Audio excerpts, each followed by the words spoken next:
Hi hello. അപ്പോൾ നമ്മൾ ഇന്നത്തെ വീഡിയോയിൽ പറയാൻ പോകുന്നത് കരിമംഗല്യം എന്നുള്ളത് ഒരു മാറാവ്യാധിയല്ല. അത് ഞാൻ പറയുന്നതല്ല, അത് ഗവേഷണങ്ങൾ തെളിയിച്ചിട്ടുള്ളതാണ്.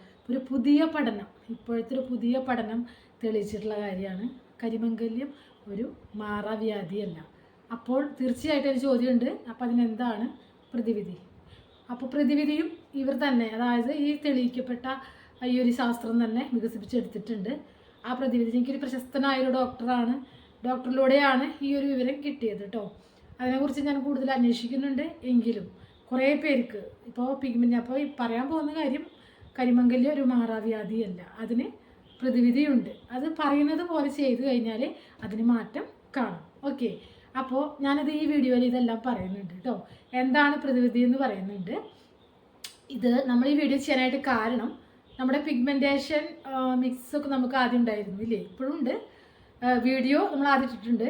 ഒത്തിരി എനിക്ക് ഒരുപാട് മോസ്റ്റ് ഡിമാൻഡ് ആയിട്ടുള്ള ഒരു പ്രോഡക്റ്റാണത്. അതിൽ ഇപ്പോൾ ഒരു 100 പേര് ഉപയോഗിച്ചെങ്കിൽ ഒരു 90 പേർക്കാണ് അതിന് ഫലം കിട്ടിയിട്ടുണ്ടാവുള്ളൂ. അപ്പോൾ അതങ്ങനെയാണ്. 10 പേർക്ക് ഉണ്ടായി, കാരണം അവർക്കത് വേറെ എന്തെങ്കിലും ഒരു ഫിസിക്കൽ പ്രോബ്ലം, ഹെൽത്ത് ഇഷ്യൂസ് ഒക്കെ ഉണ്ടായിട്ടുണ്ടാവാം. അതുകൊണ്ടാണ്, അതായത് ഉള്ളിലേക്ക് ചെല്ലേണ്ട കാര്യങ്ങളും ചെല്ലാതെയാണ്. അപ്പോൾ ഇന്ന് ഞാൻ പറയാൻ പോകുന്നത് നിങ്ങൾ സ്കിപ്പ് ചെയ്യാതെ കാണാം. ഇത് അവർ ആധികാരികമായി തെളിയിച്ചിട്ടുള്ള കാര്യമാണ്. ഒരുപാട് പേരിൽ പരീക്ഷിച്ച് പരീക്ഷിച്ചിട്ട് അവർ അതിന് റിസൾട്ട് കണ്ടിട്ടുള്ള കാര്യമാണ്. അതായത് ഒരു 45 പേരിൽ ഇത് ഉപയോഗിച്ചെങ്കിൽ 40 പേർക്ക് റിസൾട്ട് കിട്ടിയിട്ടുണ്ട്. ഒരു 5 ആൾക്ക് ഇത് കിട്ടാതെ നിൽക്കുന്നു. അതങ്ങനെയാണ്. ഏതൊരു കാര്യം നമ്മൾ ടെസ്റ്റ് ചെയ്യുമ്പോൾ അങ്ങനെയാണ്. അതിന് വേറെ കുറേ കാരണങ്ങളുണ്ട്. നമ്മൾ എന്തെങ്കിലും അസുഖങ്ങൾ കാരണമാവും അതിന്. അപ്പോൾ അത് തീർത്തിട്ട് ഇത് ചെയ്യാന്ന് വെച്ചാൽ അതിന് ഫലം ഉണ്ടാവും. അപ്പോൾ ഞാൻ താമസിക്കണില്ല, ഞാൻ പറയാം. അത് നമ്മളിപ്പോൾ ഞാൻ നിങ്ങൾക്ക് സ്ക്രീനിൽ കാണിക്കാം. നമുക്ക് ഇതിൽ പറഞ്ഞ കാര്യങ്ങളൊക്കെ നമുക്ക് അവൈലബിൾ ആയിട്ടുള്ളതാണ്. അപ്പോൾ അതിൽ ആ സാറ് പറയുന്നത് എന്ന് വെച്ചാൽ നമ്മൾ മുഖം സോപ്പ് ഉപയോഗിക്കാനേ പാടില്ല. പിഗ്മെൻറ്റേഷൻ ഉള്ളവർ സോപ്പ് ഉപയോഗിക്കാനേ പാടില്ല, നമ്പർ 1. പിന്നെ സോപ്പിന് പകരം അപ്പോൾ എന്താണ് ഉപയോഗിക്കാമെന്ന് സ്വാഭാവികമായിട്ടും ചോദ്യം. അപ്പോൾ നിങ്ങൾ കടലമാവ് ഉപയോഗിച്ച് മുഖം കഴുകുക. കടലമാവ് നമ്മൾ അത്രയ്ക്ക് ഡ്രൈ ആക്കത്തില്ല. ഡ്രൈ സ്കിന്നുകാർക്ക് ഒരു ഡൗട്ട് ഉണ്ടാവും, അത് ഡ്രൈ ആവില്ലെന്ന്. ഒരിക്കലും ഇല്ല. പയറുപൊടിയാണ് ഡ്രൈ ആവുക. കടലമാവിന് അങ്ങനെയും രണ്ടും അതായത് മെയിൻറ്റെയിൻ ചെയ്ത് കൊണ്ടുപോകാൻ പറ്റും. ഡ്രൈ സ്കിന്നിനും എല്ലാ സ്കിൻ ടൈപ്പിനും കടലമാവ് ഉപയോഗിച്ചിട്ട് നമുക്ക് ഫേസ് ക്ലീൻ ചെയ്ത പ്രശ്നങ്ങളൊന്നും ഉണ്ടാവാറില്ല. അപ്പോൾ കടലമാവ് കൊണ്ട് മുഖം ക്ലീൻ ചെയ്യുക. അതിന് ശേഷം നാരങ്ങ തൈലം ഫേസിൽ പുരട്ടിയിട്ട് സ്റ്റീം എടുക്കുക, നമ്മൾ ആവി കൊള്ളിക്കുക. അതാണ് പറയുന്നത്. എന്ന് വെച്ചാൽ നമ്മുടെ ഈ രോമകൂപങ്ങളിലൊക്കെയുള്ള അഴുക്കൊക്കെ പോകണം, അല്ലേ? ഇത് ഉള്ളിൽ തുറക്കണം. അപ്പോഴാണ് നമുക്ക് അത് ചെയ്യുന്ന കാര്യത്തിൻ്റെ ഒരു റിസൾട്ട് നമുക്ക് ഉണ്ടാവുക, അതിന് എഫക്റ്റ് ഉണ്ടാവുക. അപ്പോൾ അതിന് വേണ്ടിയിട്ടാണ് പറയുന്നത്. എന്നിട്ട് ഈ ആവി കൊണ്ടതിന് ശേഷം നാരങ്ങ തൈലം പുരട്ടി നമ്മൾ സ്റ്റീം ചെയ്തതിന് ശേഷം മുഖം ആവി കൊള്ളിച്ചതിന് ശേഷം പിന്നെയും അപ്പോൾ നമുക്ക് ഈ തൈലം പറ്റിയത് കൊണ്ട് തന്നെ എണ്ണയാണ് നമ്മുടെ ഫേസിലുണ്ടാവുക. അപ്പോൾ ഈ എണ്ണമയം വീണ്ടും കടലമാവ് കൊണ്ട് തന്നെ കഴുകി കളഞ്ഞതിന് ശേഷം ആണ് നമ്മുടെ ഈ ഒരു പ്രതിവിധി എന്ന് പറഞ്ഞ കാര്യം പുരട്ടേണ്ടത്. അതാണ് ഞാൻ പറയാൻ പോകുന്നത്. അതായത് നമ്മൾക്ക് അത് സെയിലിനുണ്ടോ എന്ന് എപ്പോഴും എനിക്ക് വരുന്ന ഐറ്റമാണ് ത്രിഫല ചൂർണം, കടുക്ക, താനിക്ക, നെല്ലിക്ക. ഇവയുടെ തോട് അതിങ്ങനെ സമാസമം അത് പൊടിച്ചിട്ട്, അതായത് അളവ് സമമാണ്, ഈ 3 അളവ് സമമാണ്. അത് പൊടിച്ചിട്ടുള്ള സംഭവമാണ് ഈ ത്രിഫല ചൂർണം. നമുക്കറിയാം, പൊടിനാണ് പറയണത് ചൂർണം എന്ന്.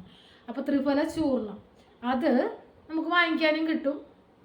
അപ്പോൾ നിങ്ങൾ കുറേ എൻക്വയറി ഉണ്ടാവും, നിങ്ങൾക്ക് ഇവിടെ സെയിലുണ്ടോയെന്ന്. നമ്മൾക്ക് ഇവിടെ അവൈലബിൾ ആക്കിയിട്ടുണ്ട്. കാരണം ഈ കാര്യങ്ങളൊക്കെ തന്നെ നമ്മുടെ എല്ലാ സ്കിൻ കെയർ പ്രോഡക്ട്സിലും നമ്മൾ ഉപയോഗിക്കുന്ന വസ്തുക്കളാണ്. നെല്ലിക്ക എന്ന് പറഞ്ഞാലും അത് ഉണങ്ങിയ നെല്ലിക്ക, ഓക്കെ, അതിൻ്റെ കുരു കളഞ്ഞിട്ട് അതിൻ്റെ ഉണങ്ങിയ നെല്ലിക്ക, പിന്നെ നമ്മുടെ താനിക്ക, കടുക്ക, ഈ സംഭവങ്ങളൊക്കെ. അപ്പോൾ ഇത് 3ഉം ഉണക്കിപ്പൊടി നമുക്ക് നല്ല ഒരു ആയുർവേദ ഷോപ്പുകളിൽ നിന്ന് മേടിക്കുക വെച്ചാൽ അത് നല്ലതാണ്. കാരണം എന്തായാലും നല്ല ആയുർവേദ ഷോപ്പുകളൊക്കെ അത് ഭംഗിയായിട്ട് തന്നെയാണ് അവരത് ബ്രാൻഡ് ചെയ്തിട്ട് വെച്ചിരിക്കുന്നത്. അപ്പോൾ അത് വാങ്ങിച്ചിട്ട് ഇങ്ങനെ ചെയ്യുക. അത് പുരട്ടുക, അതായത് പച്ചവെള്ളത്തിൽ അത് കുഴച്ച്, വേറെ ഒരു കാര്യങ്ങളും ചേർക്കേണ്ട, പച്ചവെള്ളത്തിൽ കുഴച്ച് പുരട്ടിയതിന് ശേഷം എത്ര സമയം വേണമെങ്കിൽ ഇരിക്കാം. അതിനൊരു ലിമിറ്റ് പറയാം. നമ്മൾ നൈറ്റ് ഇടാൻ പാടുള്ളൂ. അപ്പോൾ നൈറ്റ് ഇട്ടിട്ട് നമുക്ക് കുറച്ച് കഴിയുമ്പോൾ ഈ സാറ് പറഞ്ഞത് പിറ്റേ ദിവസത്തേക്ക് വരെ വയ്ക്കാം എന്നൊക്കെയാണ്. പക്ഷേ എല്ലാത്തിനും നമുക്ക് നമ്മുടേതായ ഒരു കണ്ടുപിടുത്തം അല്ലെങ്കിൽ ഒരു കംഫർട്ടായിട്ട് തോന്നുന്ന ഓരോ കാര്യങ്ങളുണ്ടാവുമല്ലോ, സ്യൂട്ടബിളായിട്ട് തോന്നുന്നത്. ഞാൻ പറയാന്ന് വെച്ചാൽ അങ്ങനെ അത്രയ്ക്കും വെക്കണമെന്നില്ല. കുറച്ച് നമ്മൾ സമയത്തിനനുസരിച്ച് നമുക്കത് കഴുകി കളയാവുന്നതാണ്. ഓവർനൈറ്റ് വെക്കണമെന്നില്ല, അങ്ങനെയാണ് പറയുന്നത്. അപ്പോൾ അങ്ങനെ നിങ്ങൾക്കത് പരീക്ഷിക്കാം. ഞാൻ എൻ്റെ ഒരു പേഴ്സണലി സജഷനാണ് പറഞ്ഞത് കേട്ടോ. അപ്പോൾ അങ്ങനെ ചെയ്യാം. ഓക്കെ, അതും കടലമാവ് അത് പുരട്ടിയതിന് ശേഷം അതും ഈ പറഞ്ഞതുപോലെ നിങ്ങൾ എത്ര ടൈമാണ് ഇടുവാൻ ഉദ്ദേശിക്കുന്നതെന്ന് വെച്ചാൽ അത് കഴിഞ്ഞതിന് ശേഷം വീണ്ടും കടലമാവ് ഉപയോഗിച്ച് കഴുകിക്കളയുക. നല്ല മാറ്റം ഉണ്ടാവുന്നതാണ് ഈ ഒരു പുതിയൊരു പഠനത്തിൽ തെളിഞ്ഞിട്ടുള്ളത്. ഞാനിത് നമ്മുടെ വീഡിയോയിലൂടെ പറയാൻ കാരണം എല്ലാവരും എല്ലാ വീഡിയോസും കാണണമെന്നില്ല അല്ലേ. അപ്പോൾ നമ്മളെന്ന് വെച്ചാൽ ഒത്തിരി എനിക്കറിയാം പിഗ്മെൻറ്റേഷൻ മിക്സ്, നമ്മുടെ കുങ്കുമാതി തൈലം അതൊക്കെ പുരട്ടിയിട്ട് ഒരുപാട് നല്ല സന്തോഷമുള്ള റിസൾട്ടുകൾ കേൾക്കുമ്പോഴും 1-2 പേർക്ക് അതിന് പൂർണ്ണതയില്ല.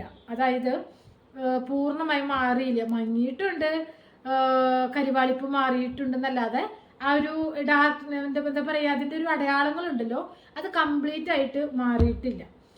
1-2 പേരെങ്കിലും നമുക്ക് അങ്ങനെ പറയാം. അതേതൊരു കാര്യം നമ്മൾ ചെയ്യുകയാണെങ്കിൽ അങ്ങനെയാണ്. അത് ഇപ്പോൾ നമുക്കൊരു അവരെ ഡോക്ടർമാർ കൺസൾട്ട് ചെയ്താൽ തന്നെയാണ് അറിയുള്ളൂ എന്താണ് അതിന് കാരണം, അത് എഫക്റ്റ് ആവാത്തതിൻ്റെ കാരണം എന്താണെന്നൊക്കെ അറിയത്തുള്ളൂ. അപ്പോൾ ഈ കാര്യം നിങ്ങൾ ചെയ്ത് നോക്കാം, നിങ്ങൾക്കത് കാണാത്തവർക്ക്. അപ്പം ഇതുപോലെയുള്ള അറിവുകൾ കിട്ടാത്തവർക്ക് ഇത് നമ്മുടെ ഇഷ്ടം പോലെ നമുക്ക് ഈ ഒരു ഇതിന് ആളുകൾ എൻക്വയറിയും അതേപോലെ യൂസ് ചെയ്തിട്ടുള്ളതൊക്കെയാണ്. അപ്പോൾ ഈ 2 പേര് 3 പേർക്ക് അത് കിട്ടിയില്ല എന്ന് പറയുമ്പോൾ അതും നമ്മൾ എന്താ പറയുക, വിഷമമാണ്. ഇത്രയും പേർക്ക് കിട്ടി, ഇവർക്ക് കിട്ടില്ല, നമുക്ക് എല്ലാവർക്കും അതിന് ഗുണം കിട്ടണമെന്നാണ് നമ്മുടെ ആഗ്രഹം.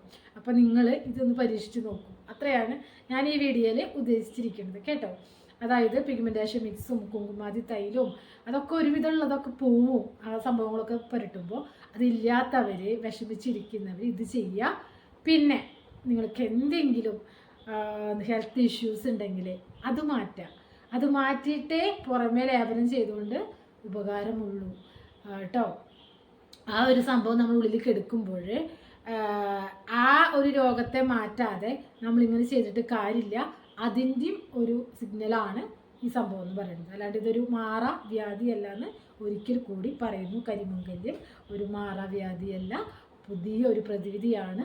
ഈ വീഡിയോയിലൂടെ ഞാൻ നിങ്ങൾക്കായി ഷെയർ ചെയ്തത്. എല്ലാവരും അത് അറിഞ്ഞിരിക്കണമെന്നില്ല. അപ്പോൾ ഞാൻ അത് നിങ്ങൾക്കറിയാം, നമ്മൾ ചെയ്യുന്ന ആളുകൾ ഇങ്ങനെ സെർച്ച് ചെയ്തുകൊണ്ടേയിരിക്കും. അതേപോലെ അവരോട് നേരിട്ട് നമ്മൾ ചോദിക്കും. നമ്മൾ ഡോക്ടറല്ല, അതേപോലെ തന്നെ കോസ്മെറ്റോളജിസ്റ്റ് അല്ല. അതായത് അപ്പോൾ നമ്മളൊരു കാര്യം മറ്റുള്ളവരിലേക്ക് പറയുമ്പോൾ, ഷെയർ ചെയ്യുമ്പോൾ നമ്മൾ ഇതിനെക്കുറിച്ച് പഠിക്കേണ്ടതുണ്ട്. അപ്പോൾ ആ ഒരു സ്റ്റഡി കഴിഞ്ഞിട്ടാണ് നിങ്ങളോട് പറയുന്നത്.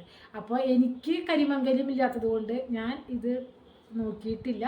പക്ഷേ പഠനങ്ങൾ ഇത് തെളിയിച്ചിട്ടുള്ളതാണ്, ആളുകളിൽ പരീക്ഷിച്ചിട്ടുള്ളതാണ് എന്നാണ് അവർ പറയുന്നത്. നിങ്ങളതൊന്ന് ഉപയോഗിച്ച് നോക്കുക. മനസ്സിലായല്ലോ?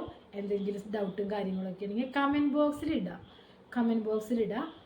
ഓക്കെ, കമൻറ്റുകളാണ് നമുക്ക് വേണ്ടത്. കമൻറ്റുകൾ നിങ്ങളിങ്ങനെ അതിൽ ആക്റ്റീവ് ആകുമ്പോഴാണ് നമുക്ക് നമ്മുടെ വീഡിയോ, അല്ലെങ്കിൽ നമ്മുടെ വീഡിയോ നിന്നു പോകുമെന്ന് പറഞ്ഞാൽ ഒരു 100 പേര് കണ്ടിട്ട് കമൻറ്റും ലൈക്കും കാര്യങ്ങളും ഒന്നുമില്ലെങ്കിൽ ആ വീഡിയോ പിന്നെ മറ്റുള്ളവരിലേക്ക് എത്തില്ല, അതവിടെ സ്റ്റക്കാവും. അങ്ങനെയുള്ള കാര്യങ്ങളൊക്കെ യൂട്യൂബിലുണ്ട്. അപ്പോൾ അതുകൊണ്ടാണ് പറയണത് കേട്ടോ. ഉപകാരമുള്ള കാര്യമായതുകൊണ്ട് ഒരുപാട് പേരിലേക്ക് എത്താനായിട്ട് നിങ്ങൾക്ക് ഈ പ്രോബ്ലം ഇല്ലെങ്കിലും നിങ്ങൾ ലൈക്ക് ചെയ്യുക, സബ്സ്ക്രൈബ് ചെയ്യുക, നിങ്ങളുടെ ഫ്രണ്ട്സിനൊക്കെ ഒന്ന് ഷെയർ ചെയ്യുക. ആർക്കെങ്കിലും ഉപകാരമാവട്ടെ. ഓക്കെ, അപ്പോൾ നമുക്ക് വീണ്ടും അടുത്തൊരു വീഡിയോ ആയിട്ട് കാണാം. അതുവരേക്കും എല്ലാവർക്കും ബൈ, താങ്ക് യു.